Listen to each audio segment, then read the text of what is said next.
Bhavua. Myself, Neema Cheridu. So students, today we are going to learn about civics of class 9, second chapter. Its name is What is Democracy? Why Democracy?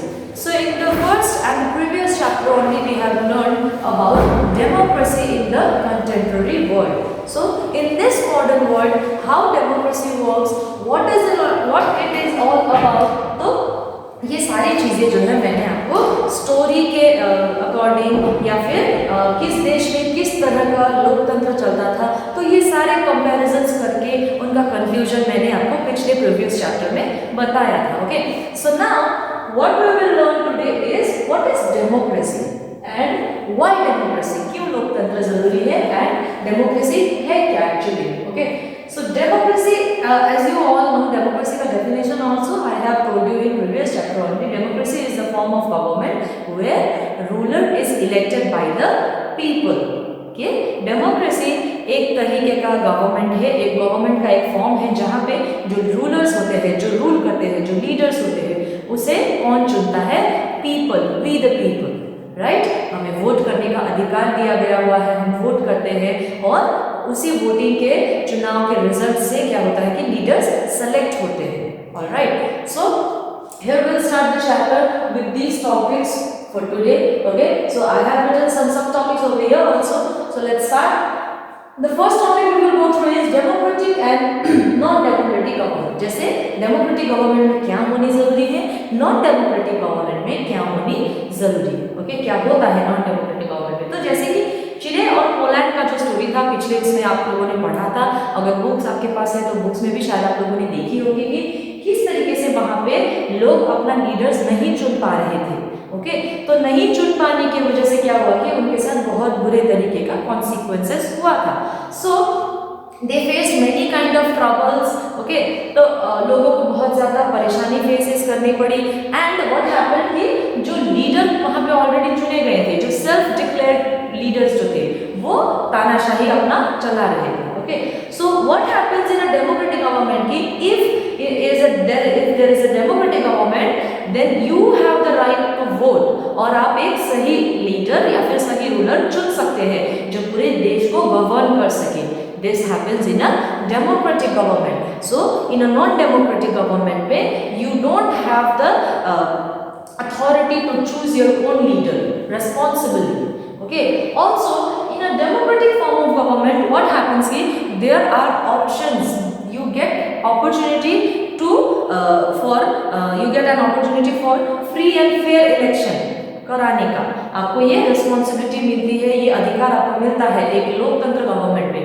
And in a non democratic government ये सारी जो अधिकार है आपको नहीं मिलती है. Okay, you won't get that authorities, you won't get that responsibility to help a free and fair election.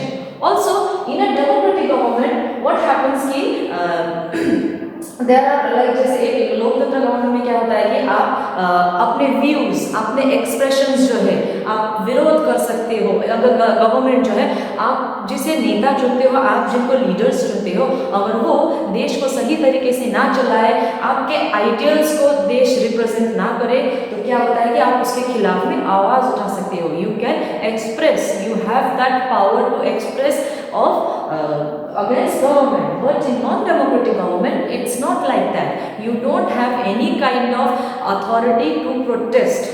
या फिर आपके व्यूज क्या है, आपकी विचारधाराएं क्या है, वो आप व्यक्त नहीं कर सकते हो in a non-democratic government. All right.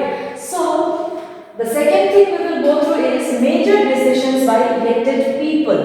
अब यहाँ पे क्या होता है कि sometimes it becomes quite difficult when you choose your leader very wisely, but still the leader does not work properly for you and your country.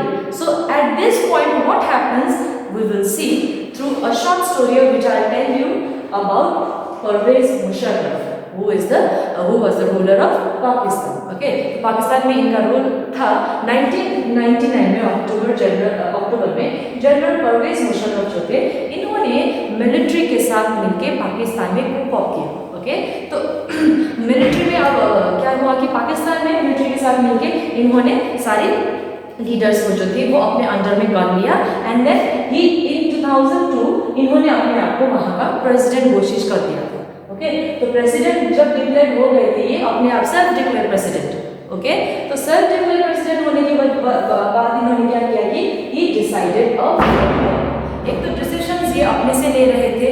Okay, कि क्या करना है देश के लिए, क्या नहीं करना है, कौन लीडर बनेगा नहीं बनेगा, all these major decisions were being taken by the general Pervez Musharraf himself and he was not consulting any other people or any other leader. Okay, तो यहाँ पे ऐसी चीजें हो रही थी। अब इसके साथ साथ क्या हुआ कि इन्होंने एक लीगल फ्रेमवर्क भी डिसाइड कर दिया था, किस तरीके से कि जो भी पाकिस्तान है या फिर जैसे कि वे खुद रूल कर रहे थे, so what kind of government will be form, या फिर देश के लिए क्या सही होगा क्या गलत होगा। ओके, तो जो सिविलियंस थे, जो देशवासी, जो आर्म सिटीजन्स थे, उनकी देखरेख कौन करेगा, आर्मीज का देखरेख कौन करेगा, ये नेशनल सिक्योरिटी काउंसिल इन्होंने एक ये संगठन बना दिया गया था, national security council, which was supposed to look after all the citizens. Okay, Pakistan में तो यहाँ पे क्या हुआ कि major decisions by elected people. तो जब इनको ये अपने आप जब लीडर बन गए वहाँ पे, ओके, तो लीडर बनने के बाद इन्होंने क्या की, अपनी ही मतलब वहाँ पे सारा पावर्स अपने से खुद ले लिया and then he himself decided to do whatever he wanted, ना कि he did not consulted any of these things to other citizen या फिर to the other leaders। ये सारी चीजें करने से पहले उन्होंने किसी के साथ भी कुछ तरीके का डिस्कशन नहीं किया था। He himself decided। Okay, so just because of all those reasons, किस तरीके से वो अपने मिलिट्री के साथ मिलकर पाकिस्तान में मतलब लीडिंग करना चालू कर दिए थे and then he made legal framework. So because of बहुत सारे reasons, so clearly we can see that Pakistan was not a democratic country। Okay, so the second thing we will go about is major decisions by elected people। तो यहाँ पे क्या हो रहा था कि अब यहाँ पे not only in Pakistan, in India what happens कि you have options, right? You can vote to BJP if you want, or you can give your vote to Indian National Congress also। So यहाँ पे आपके पास options है कि आप किस party को अपना वोट देंगे and whom you want your country to be governed by which party।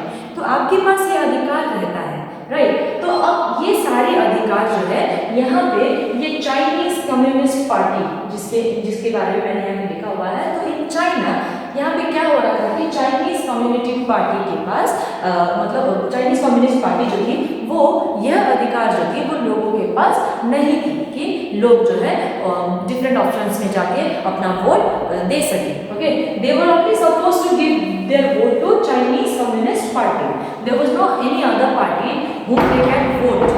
तो यहाँ पे इस चाइनीज कम्युनिस्ट पार्टी के साथ और भी छोटी मोटी पार्टी और 6-7-8 पार्टी और लगी हुई थी, बट फिर भी द चाइनीज पीपल को क्या करना पड़ रहा था कि अपना वोट जो है ना चाहते हुए इन्हीं लोगों को या फिर इन्हीं के द्वारा चुने गए मेंबर्स, जो चाइनीज कम्युनिस्ट पार्टी के जो मेंबर्स बाकी मेंबर्स हुआ करते थे उनको अपना वोट दे रहे थे। ओके, सो अब यहाँ पे जो next thing we will go through about free and fair election. So free and fair elections मतलब क्या है कि जहाँ पे आपको प्रायोरिटी दी जाए या आपको ये अधिकार दिया जाए कि आप फ्री एंड फेयर इलेक्शंस करवाएं, नो पावर्स का मिसयूज हो वहाँ पे, या फिर किसी तरीके का मॉनेटरी बिजनेस ना हो, ठीक है, पैसे ना ही देकर, या फिर किस तरीके से साफ सुथरा इलेक्शंस जो होता जाए।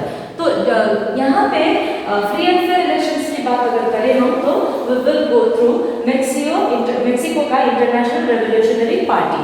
The party itself is PRI जो है यहाँ पे लिखा हुआ है, PRI का full form is international revolutionary party. तो इसका फुल फॉर्म जो है IRP होना चाहिए था पार्टी नेम के according, but it is PRI। Okay, so about Mexico international revolutionary party, what I will say is कि यहाँ पे जो था मेक्सिको में सिर्फ यही लोग जो थे वो काफी ज्यादा रूल कर रहे थे। ओके, कैसे? ये लोग जो थे वो गवर्नमेंट टीचर्स या फिर जो भी पेरेंट्स, जो भी गवर्नमेंट स्कूल में स्टूडेंट्स हुआ करते थे, तो इनके पेरेंट्स को टॉर्चर करके, डरा धमका के सिर्फ इनके पार्टी को ही वोट देने के लिए मजबूर करते थे। Okay, okay. एंड ये अपने अगेंस्ट में किसी भी नेक्स्ट पार्टी को स्टैंड होने नहीं देते थे। जैसे क्या होता है कि एक ऑपोजिशन होता है, एक रूलिंग होता है। जब इलेक्शंस हो जाती है, चुनाव हो जाती है, जब जीत हार का फैसला हो जाता है, तो there are one opposition party, one ruling party, okay. तो अब यहाँ पे वैसा कुछ था ही नहीं, okay. Only international revolutionary party was there. वही लोग चुनाव के लिए खड़े होते थे, वही लोग जीत जाते थे, फोर्सफुली जीत जाते थे by torturing the people and then voting booth को जो है वो करप्ट करके, शिफ्ट करके, ठीक है, लोगों का वोट वगैरह चीट करके, एक ही आदमी को 2-2 बार 3-3 बार वोट वगैरह दिलवा करके, तो इस तरीके से लोगों के साथ धोखा करके जो था या फिर पैसे देकर जबरदस्ती उनको अपने तरफ खींच लेते थे। So this is how Mexico PRI was not doing free and fair election, okay. So यहाँ पे डेमोक्रेटिक गवर्नमेंट अगर आपके कंट्री में अगर डेमोक्रेसी चल रहा है, so these things should not be happen. ये सारी चीजें नहीं होनी चाहिए। एक लोकतंत्र देश में there should be free and fair elections, there should be freedom of expressions, okay, there should be no misuses of powers, alright, and major thing is people should be responsible for choosing their leaders, not self-declared leaders should be there, alright. So in a democratic countries all these features need to be followed, and also one main feature is one person one vote one value, which is कि अगर आप एक vote देते हो तो आपके एक vote का बहुत ज़्यादा वैल्यू होता है। Because in news and in elections के टाइम पे आप लोगों ने सुना होगा कि जो ऑपोजिशन पार्टी है या फिर जो रूलिंग पार्टी है वो इतने वोट से जीत गई, जो बाकी पार्टी है वो इतने वोट से हार गई। So what happens, why they got defeated with the other party? Because अब हो सकता है कि मतलब बहुत कम इसमें देखा होगा कि 3 वोट से हार गई या फिर 10 वोट से हार गई। सो why they got defeated by 3 votes? Because 3 people did not give vote on to their parties. वो 3 लोग अगर उस पार्टी को वोट देते तो वो जीत जाते, राइट। या फिर मतलब ऐसा होता है कि आपके एक वोट का भी एक बहुत ज़्यादा इम्पोर्टेंट रोल होता है आपके एक वोट का।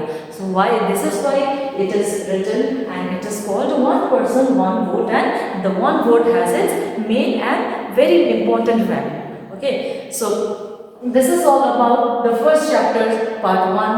So here what I will say is कि यहाँ पे white democracy या फिर what is democracy, ये जो चैप्टर हम लोगों ने देखा पढ़ा, it is all about कि democracy क्या है, okay, या फिर क्यों democracy ज़रूरी है, ओके। तो चेंजेस अगर डेमोक्रेसी है आपके कंट्री में तो किस तरीके से वो चल रही है, is it right or wrong? So go through your books, try to read it out, and then if you are not getting it, then there are phone numbers in your link, okay, so you can contact us. So I'll see you in the next video. Till then, stay safe, stay home. Thank you.